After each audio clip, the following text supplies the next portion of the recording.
Hello and welcome back to yet another daily encouragement. My name is Lewis. If you're new to the channel, I'd say this on each video, but basically what I tend to do is to try to give you a verse or two of encouragement to guide you through your day. Basically, these are verses that mean stuff to me. They have importance in my life, and honestly, I cling to them sometimes multiple times a day just to get me through whatever things I'm dealing with. So hopefully they'll be an encouragement to you. These are short little, you can call them devotionals if you want. Just what I intend to do is, again, try to be an encouragement to you. Today, I'd like to go out of 2 Corinthians chapter 12. Now, the key verse I'm going to emphasize is verse 9, although honestly, the whole passage between verse 6, verse 7 all the way through to verse 12 is a great passage, but the key verse I want to emphasize is verse 9. However, starting in verse 7, it says, the writer of 2 Corinthians, "And lest I should be exalted above measure through the abundance of the revelations, there was given to me a thorn in the flesh, the messenger of Satan to buffet me, lest I should be exalted above measure. For this thing I besought the Lord thrice, that it might depart from me. And he said unto me, My grace is sufficient for thee, for my strength is made perfect in weakness. Most gladly therefore will I rather glory in my infirmities, that the power of Christ may rest upon me.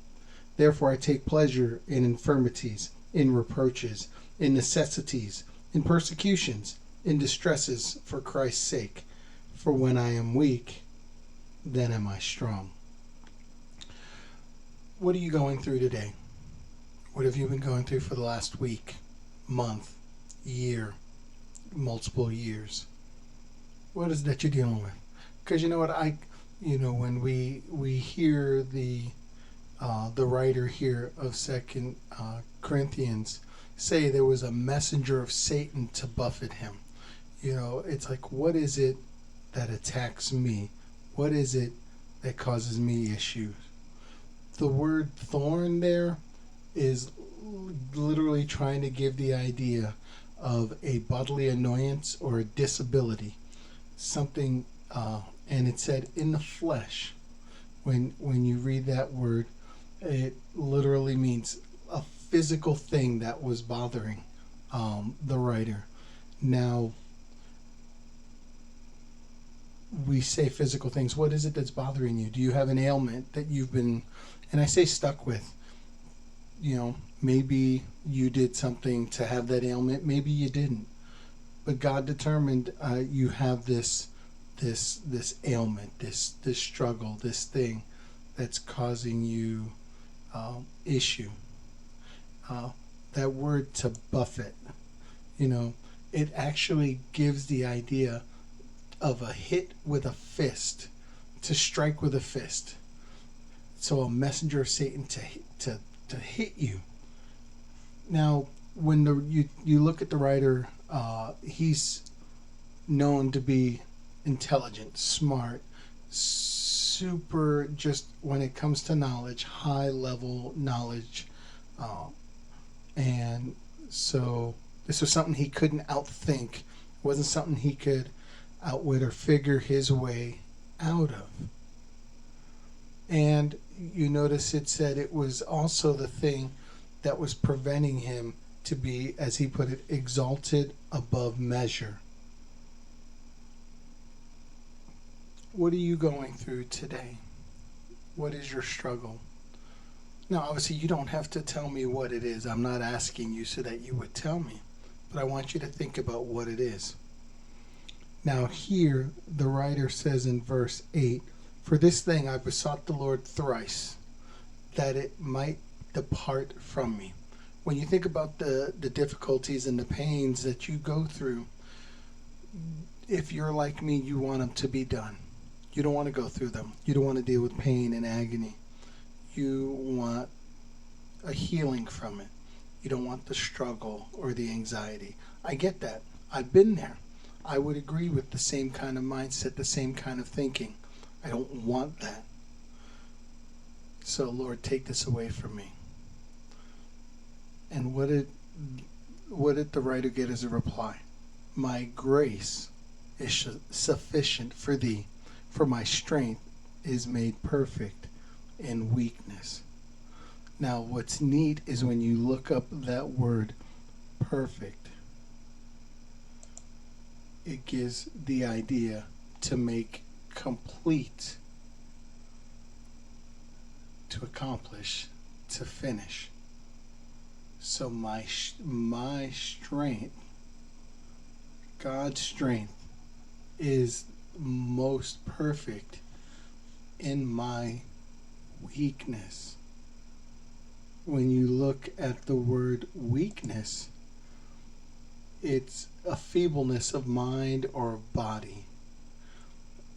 It actually, by a want of strength, it even talks about dealing with an infirmity. You know, if I'm going to be encouraging to you, what I want you to think is, you think about those times where these maladies, these situations of life come and attack you. What do you do? How do you deal with it? I rely on God's strength.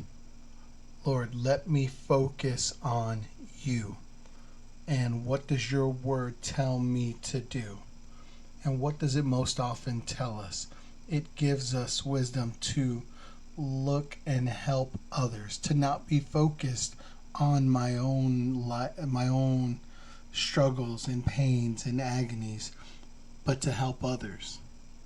See, when you think about your life and you think about your struggles and you think and you look at them, it's easy to sit there and go, this really stinks.